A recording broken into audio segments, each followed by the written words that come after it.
Dear brothers and sisters in the Lord, ప్రభునందు ప్రియమైన సోదరి సోదరులారా, today's verse for our meditation is taken from Revelation 7:17. ఈరోజు మన ధ్యానం కొరకు ప్రకటన గ్రంథం 7వ అధ్యాయం 17వ వచనం నుండి తీసుకొనబడింది. For the lamb which is in the midst of the throne shall feed them, God shall wipe away all tears from their eyes. సింహాసన మధ్యమందు గొర్రెపిల్ల వారికి కాపరి అయి నడిపించును, దేవుడే వారి కనుల నుండి ప్రతి బాష్ప బిందువును తుడిచివేయును.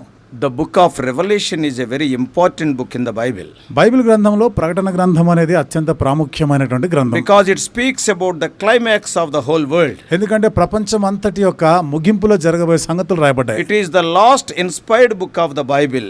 బైబిల్ గ్రంథంలో చివరిదిగా అది ఆత్మచేత ప్రేరేపించబడి రాయబడిన గ్రంథం. And it is rightly positioned at the end of the New Testament. ఇది క్రొత్త నిబంధనలో సరియైన స్థానంలో అంటే చివరి భాగంలో ఉంచబడినది. The New Testament opens, as we all know, with the four Gospels narrating the first coming and ministry of Lord Jesus. క్రొత్త నిబంధన 4 సువార్తలతో కూడా ఆరంభించబడినట్లుగా యేసుక్రీస్తు ప్రభువారి యొక్క పుట్టుక, ఆయన యొక్క సేవా జీవితంతో ఆరంభించబడినట్టు చూస్తాం. And while it closes with the book of Revelation which narrates the events of his second coming. అయితే ఈ ప్రకటన గ్రంథంలో అంటే ఆయన యొక్క రెండవ రాకడ గురించిన సంగతులతో ప్రకటన గ్రంథంతో ముగించబడుతుంది. The second coming of Christ and the events immediately preceding it are revealed in the book more graphically than any other book in the Bible. క్రీస్తు యొక్క రెండవ రాకడ, ఆ తర్వాతే జరగబోయేటువంటి సంగతులు ఇవన్నీ కూడా ఇతర గ్రంథాల కన్నా ఎక్కువగా ఒక చిత్రపటం రూపంలో మనకి చెప్పబడ్డాయి, రాయబడ్డాయి. Book of Revelation presents us the great end time events. ప్రకటన గ్రంథంలో అంత్యకాలంలో జరగబోయేటువంటి మహా గొప్ప సంగతుల గురించి చెప్పబడింది. In an amplified way, many wonderful details are written. ఇందులో ఎన్నో అద్భుతమైనటువంటి వివరాలన్నీ కూడా మనకు అర్థమయ్యేటట్టు రాయబడ్డాయి. Ultimately culminating in the new heaven and new earth. చివరిగా ఇది నూతన ఆకాశము నూతన భూమితో కూడా అది ముగించబడుతుంది. Much of the book is allotted to describe the events of tribulation and great tribulation. గ్రంథంలో ఎక్కువ శాతము శ్రమలు మహాశ్రమల గురించి రాయబడ్డాయి. And for that period. ఆ కాలం గురించి రాయబడిన And సంగతి. it is about a span of 7 years period. అది 7 సంవత్సరాల కాలం దానికి. This 7 years period is known as the 70th week of Daniel. ఈ 7 సంవత్సరాలనే దానియేలు యొక్క 70వ వారముతో కూడా పోల్చినారు. It is also termed as the time of Jacob's trouble, as we read in Jeremiah 30 verse 7. ఇర్మీయా గ్రంథం 30వ అధ్యాయం 7వ వచనంలో మనం చూస్తే ఇది యాకోబు యొక్క శ్రమకాలం. యాకోబు శ్రమ కాలముతో కూడా పోల్చబడింది. And it occurs at the Christian church after the Christian church is caught up. క్రైస్తవ సంఘం ఎత్తబడిన తర్వాత దాంతో కూడా పోల్చబడింది. And the church is removed from the world at the time of rapture. చూడండి, ఎత్తబడే సమయంలో సంఘము లోకములో నుండి తీసివేయబడుతుంది. After the 7 years tribulation, 7 సంవత్సరాల శ్రమల కాలమైన తర్వాత we can see the marriage supper of the Lamb. అక్కడ గొర్రెపిల్ల వివాహోత్సవం మన విందుని మనం చూస్తాం. That will be followed by the millennial kingdom of Christ. అది క్రీస్తు 1000 ఏళ్ల రాజ్య పరిపాలన తర్వాత జరిగేది. So Daniel's 70th week commences from the breaking of the first seal. కాబట్టి దానియేలు యొక్క 70వ వారం అనేది మొదటి ముద్ర విడగొట్టబడే దానితో ఆరంభించబడుతుంది. At that time, ఆ సమయంలో a peace agreement will be there between the Israel and the man of perdition. ఇశ్రాయేలుకి నాశన పుత్రుడికి మధ్య ఒక శాంతి ఒప్పందం చర్చ జరుగుతుంది. Man of perdition is Satan's agent. నాశన పుత్రుడు అనేవాడు వీడు సాతాను యొక్క దూత. The commencement can be seen in Revelation 6 chapter. ఈ ఆరంభం అనేది ప్రకటన గ్రంథం 6వ అధ్యాయంలో మనం చూడొచ్చు. We all are aware of the main events of the tribulation in great tribulation periods. మనందరూ కూడా శ్రమల కాలం మహాశ్రమల కాలంలో జరగబోయే సంగతులన్నిటి గురించి మనకు అవగాహన ఉంది కదా. There will be 7 seals, 7 ముద్రలు ఉంటాయి, then 7 trumpets, 7 బూరలు ఉంటున్నాయి, then 7 bowls of wrath. తర్వాత 7 ఉగ్రత పాత్రలు ఉంటాయి. All this speaks of God's judgment. ఇవన్నీ కూడా దేవుని యొక్క తీర్పుల గురించి మాట్లాడుతున్నాయి. At the opening of the 7th seal, 7వ ముద్ర విప్పబడే సమయంలో the first trumpet will be sounded. మొదటి బూర శబ్దం చేస్తుంది. At the sound of the 7th trumpet, 7వ బూర ధ్వని వినబడినప్పుడు the first bowl of wrath will be poured. మొదటి ఉగ్రత పాత్ర కుమరించబడుతుంది. Now when we see the content of Revelation 7th chapter, ఇప్పుడు ప్రకటన గ్రంథం 7వ అధ్యాయంలో ఉన్నటువంటి ఆ సంగతులు మనం చూస్తే we note that 2 groups of people are mentioned in this ఈ chapter. అధ్యాయంలో 2 రకాల ప్రజల గురించి రాయబడింది. First 8 verses speaks of the Jews. మొదటి 8 వచనాల్లో యూదుల గురించి ఆ గుంపు గురించి రాయబడింది. From 9 to 17, 9 నుండి 17 it వచనాల్లో speaks of the Gentiles from all nations. అన్ని దేశాలలో ఉన్నటువంటి అన్యజనులైన వారి గురించి రాయబడింది. The Jews are 144,000 in number. యూదులైతే 144,000 మంది సంఖ్యకి, whereas the Gentile converts could not be numbered. అయితే అన్యజనుల్లో నుండి మార్పు పొందిన వారైతే లెక్కింప శక్యం కానంత మంది ఉన్నారు. These 144,000 Jews will be sealed on earth ఈ 144,000 మంది యూదులైన వారు ఈ భూమి మీద వారికి ముద్ర వేయబడుతుంది. And the Gentile converts are standing in heaven before God. అన్యజనుల్లో నుండి రక్షించబడిన వారు దేవుని ఎదుట పరలోకంలో నిలబడి ఉంటారు. These things are to be meditated with utmost care. మరి ఈ సంగతులన్నీ కూడా చాలా జాగ్రత్తగా మనం ధ్యానించవలసింది. The first 8 verses of this chapter speak of the sealed Jews and their ministry. ఈ అధ్యాయంలోని మొదటి 9 వచనాల్లో ముద్ర వేయబడిన యూదులు వారు చేసేటువంటి పరిచర్య గురించి రాయబడింది. From verse 9 to 17, 9 నుండి 17 వచనాల్లో it is about the saved Gentiles. ఇది అన్యజనుల్లో నుండి రక్షించబడిన వారి The గురించి. Gentiles are from every nation, kindred and people and tongues.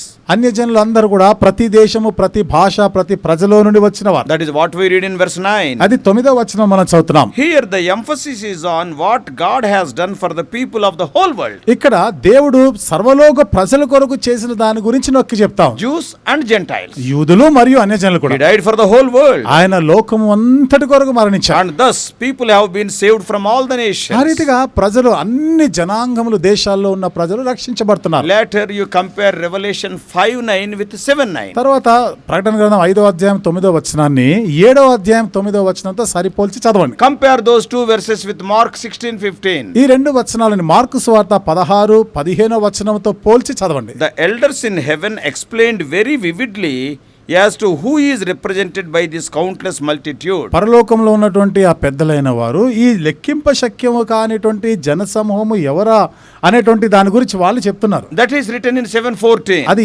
7:14లో రాయబడింది. Undoubtedly these are the Gentiles who have been saved through faith in Christ Jesus during the 7 years tribulation period. నిస్సందేహంగా వీరందరూ కూడా 7 సంవత్సరాల శ్రమల కాలంలో యేసు ప్రభువాన్ని రక్షకుడిగా అంగీకరించినటువంటి వారు. And today ఇది నాన్న salvation is available freely. రక్షణ అయితే ఉచితంగా అందుబాటులో If ఉంది. you just confess your sins, ఊరికే నీ పాపములను ఒప్పుకుంటే చాలు. the Lord will wash you in his precious blood and you are saved. ప్రభు తన యొక్క ప్రశస్తమైన రక్తంలో నిన్ను కడిగి నిన్ను రక్షిస్తాడు. But it will not be the same during the 7 years tribulation period. అయితే 7 సంవత్సరాల శ్రమల కాలంలో ఈ విధంగా ఉండదు నీకు రక్షణ. Here very carefully. మీరు ఇక్కడ జాగ్రత్తగా వినాలి. During that period, ఆ కాలంలో unless people wear the mark of the beast, they will not be able to buy or sell. ప్రజలు మృగము యొక్క ఆ ముద్ర వేసుకుంటే తప్ప వారి శరీరం మీద ఆ ముద్ర కనబడకపోతే బజార్లో నువ్వు ఏ సరుకులు కొనడానికి వీల్లేదు. And as a result, దాని ఫలితంగా meeting bare necessities of life become impossible. మన జీవితంలోనిటువంటి ఆ నిత్యావసరమైనవి మనము పొందుట అది అసాధ్యమైపోతుంది. వస్తువులు కూడా ఆ దొరకవు. వస్తువులు కూడా దొరకవు. They spend their lives in hunger and thirst. వారు ఆకలి దప్పికలతో వారి జీవితం Oh, కొనసాగిస్తారు. full of tears. అన్ని కన్నీళ్లతో ఉండిపోతారు. Lack of shelter. వారికి ఆశ్రయం ఉండదు. Another clue is మరొకటువంటి గుర్తు ఏమిటంటే the disciple John is not able to recognize them. ఆ శిష్యుడైనటువంటి యోహాను వారిని గుర్తుపట్టలేడు. If they had been Old Testament believers, ఒకవేళ వారు పాత నిబంధన విశ్వాసులైతే, if they had been New Testament church, వారు ఒకవేళ కొత్త నిబంధన సంఘం అయితే John would have recognized them. యోహాను వారిని గుర్తించేవాడే. The elder had to tell John who they were. పెద్దలు వచ్చి వాళ్ళు ఎవరో యోహానికి చెప్పవలసి వచ్చింది. From this we can understand that they are a special people. దీని నుండి మనకు అర్థమయ్యే సంగతి వీరు ప్రత్యేకమైన ప్రజలు. Of course in heaven all distinctions and differences will cease to exist. సరే, అయితే పరలోకంలో మనం చూస్తే ఈ వ్యత్యాసాలు, భేదాలు ఇవన్నీ కూడా ఏమి ఉండవు. We all will be identified as the people of God in glory. మనం అందరం కూడా దేవుని ప్రజలంగా మహిమలో ఉంటాం. And these people will be accepted by God, though they will be rejected by the world. అయితే వీరు లోకం చేత ద్వేషించబడి తృణీకరించబడిన దేవుని చేత They అంగీకరించబడతారు. will suffer a lot on earth. వారి భూమి మీద ఉన్నప్పుడు చాలా శ్రమలు అనుభవిస్తారు. But in the end they will be filled with joy. అయితే అంతంలో వారు సంతోషంతో They నిండుంటారు. will sing praises to the Father and the Lamb. వారు తండ్రికిని గొర్రె పిల్లకి వారు స్తుతులు స్తోత్రములు వారు And they will చెల్లిస్తారు. be rewarded. వాళ్ళకి బహుమానాలు The ఇవ్వబడతాయి. narration concludes with a comforting truth that all their tears would be wiped away. ఈ వివరణ ఎంత ఆదరణకరమైన మాటతో ముగించబడుతుందంటే వారి కనుల ప్రతి బాష్ప బిందువు తుడిచివేయబడును. This means that their terrible persecution and severe martyrdom ends in a triumphant heavenly scene. అంటే భయంకరమైనటువంటి ఆ శ్రమలు, వారు హతసాక్షులు కావడం అనేది ఇవన్నీ కూడా పరలోక సంబంధమైనటువంటి విజయవంతమైన స్థితితో No ముగించబడుతున్నాయి. more hunger or thirst. ఇక ఆకలి దప్పిక అనేది ఉండదు. No more parched lips and emaciated bodies. ఇక ఎండిపోయినటువంటి పెదవులనే కానీ శరీరం అంతా కూడా మరి బక్క చిక్కిపోయినట్టు ఆ పరిస్థితి ఉండదు. Glorious blessings will await these martyred saints. మహిమాయుక్తమైనటువంటి ఆశీర్వాదాలు ఈ హతసాక్షులుగా చేయబడిన పరిశుద్ధుల కొరకే So ఉంటాయి. dear brothers and sisters, కాబట్టి ప్రియమైన సోదరి are you సోదరులారా, understanding this wonderful truth? ఈ అద్భుతమైన సత్యాలని మీరు గ్రహిస్తున్నారా? These martyrs probably are those who have not accepted Jesus Christ as their personal savior during the present church dispensation. ఈ హతసాక్షులైన వారు ఇప్పుడు ప్రస్తుతం ఉన్న ఈ సంఘకాలంలో వారు క్రీస్తుని రక్షకుడుగా అంగీకరించిన వారు car. They must have accepted him as their savior during the tribulation, and as a result they must have been martyred. బహుశా వారు శ్రమల కాలములో రక్షించబడి ఉంటారు, దానికి గుర్తుగానే వారు హతసాక్షులైనారు. But you need not experience that great tribulation. అయితే నీవు ఆ మహాశ్రమల అనుభవం గుండా వెళ్ళే అవసరం Because లేదు. today this is the grace period. Jesus Christ is calling. ఎందుకంటే ఇప్పుడు ఇది కృపాకాలం. యేసుప్రభు వారు ఇంకా నిన్ను పిలుస్తా ఉన్నారు. He says in Matthew 11:28. మత్తయి సువార్త 11:28 చెప్పినాడు Come ఆయన, unto me all ye labor and heavy laden, I will give you rest. ప్రయాసపడి భారం మోసుకొని పోచున్న సమస్త జనులారా నా దగ్గర రండి, నేను మీకు విశ్రాంతినిస్తాను. Accept him as your savior today. ఈ రోజే ఆయనని రక్షకుడుగా నువ్వు What a అంగీకరించాలి. blessed people we will be మనం ఎంతటి ధన్యులం అవుతాం if we accept him today ఈ రోజు గాని మనం ఆయనను and అంగీకరిస్తే, be a part of the caught up church. ఆ ఎత్తబడే సంఘంలో భాగమైతే What a privilege. ఎంతటి ఆధిక్యత. Knowing the terribleness of the future tribulation period. భవిష్యత్తులో జరగబోయేటువంటి మహాశ్రమ కాలం యొక్క భయంకరమైన స్థితిని ఎరిగి Why to invite that situation? ఇంకా ఎందుకని నువ్వు ఆ పరిస్థితిని అనుమతిస్తావు? I humbly request you to accept Jesus as your personal savior and experience his love today. యేసుక్రీస్తు ప్రభువుని రక్షకుడుగా అంగీకరించి ఈ రోజే ఆయన ప్రేమను అనుభవించాల్సిందిగా ఎంతో దీనంగా మిమ్మల్ని మనవి Please think చేస్తున్నాను. of this important matter. దయచేసి ఈ ప్రాముఖ్యమైన ఈ సంగతిని ఒకసారి ఆలోచన May God చేయండి. help you to take such a decision. అలాంటి తీర్మానము చేసుకున్నట్టుకు దేవుడు నీకు సహాయం చేయనుగా. May God bless you. దేవుడు నిన్ను దీవించును గాక. Shall we pray? ప్రార్థన చేసుకుందాం. Loving Heavenly Father, ప్రేమగల మా పరలోకపు తండ్రి, how gracious God, కృపగల మా దేవా, Lord, we thank thee for the book of దేవా Revelation. ప్రకటన గ్రంథాన్ని బట్టి వందనాలు చెల్లిస్తున్నాం. The truths that are hidden for ages together, thank thee by the power of the Holy Spirit thou art revealing unto us little by little. తరతరాలుగా మరుగు చేయబడినటువంటి సత్యాలని పరిశుద్ధ ఆత్మ సహాయం శక్తి వలన దినదినం కొద్ది కొద్దిగా మాకు బయలుపరుస్తున్నది వందనాలు. Today we have seen what is the meaning of the, O Lord, wiping out of tears.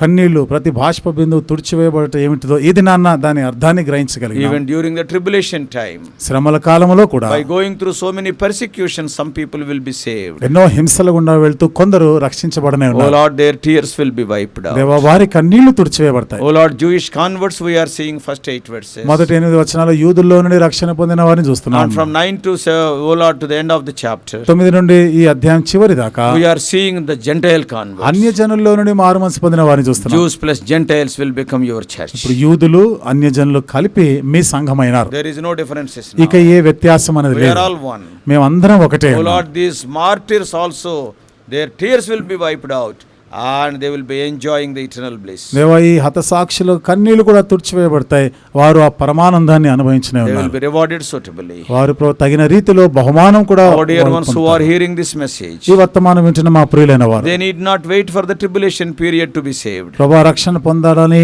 శ్రమల కాలము దాకా వేచి ఉండే అవసరం లేదు. Even now they can receive you ఇప్పుడైనా ప్రభా వారు నిన్ను in చేర్చుకోవచ్చు. this grace period, ఈ కృపాకాలంలో, in this church ఈ age. సంఘయుగంలో They can receive you as their personal savior మిమ్మల్ని వారు సొంత రక్షకుడుగా అంగీకరించుదురు గాక. and they can avoid tribulation. ఆ శ్రమల్ని వారు తప్పించుకుందురు They need గాక. not go through great tribulation. వారు మహాశ్రమల గుండా వెళ్లే అవసరం Oh, లేదు. they can be with you forever and ever. సదాకాలం వారు మీతో కూడా ఉండగలరు. Lord, help them to understand that it is a free offer. దేవా ఇది ఉచితంగా అనుగ్రహించబడుతుందని అర్థం చేసుకున్నానికి సహాయం చేయండి. Speak to us more and more. దేవా మాతో ఇంకా అధికంగా మాట్లాడండి. Lead us throughout this day. ఈ దినమంతటి కొరకు మమ్మల్ని We నడిపించండి. do pray in the saving name of our Lord and Savior Jesus Christ. మా ప్రభువును రక్షకుడైన యేసుక్రీస్తు వారి యొక్క రక్షించే నామములో ప్రార్థించి వేడుకుంటున్నాము తండ్రి. Amen. Amen.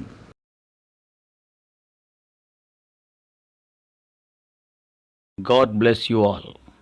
Please subscribe for more spiritual messages on YouTube channel John Victor Hebron.